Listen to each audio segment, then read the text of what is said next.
The problem with normal blood test ranges is that they're very broad. Here is how I explain this to my clients in my office. If we look at a bell curve, and then we cut off the edges of that bell curve, the very ends of that are where people are sick.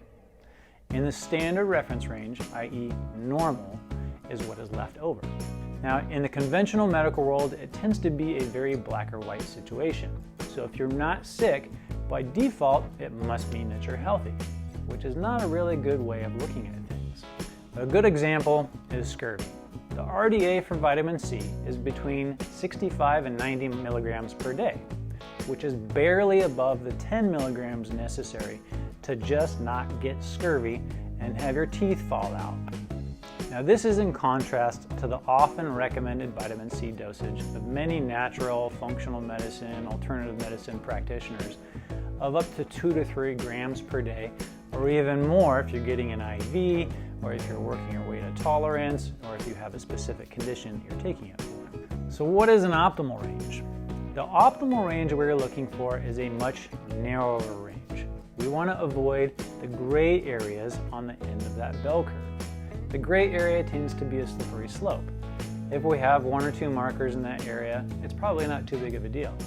But if we start getting 5, 6, 7 or more markers in those areas, it can often create a situation in which you have the symptoms of being sick, but not the actual label of being sick. You're told everything is normal and it's all in your head. And I'll even say this, standard reference ranges and even optimal ranges sometimes may not apply to you.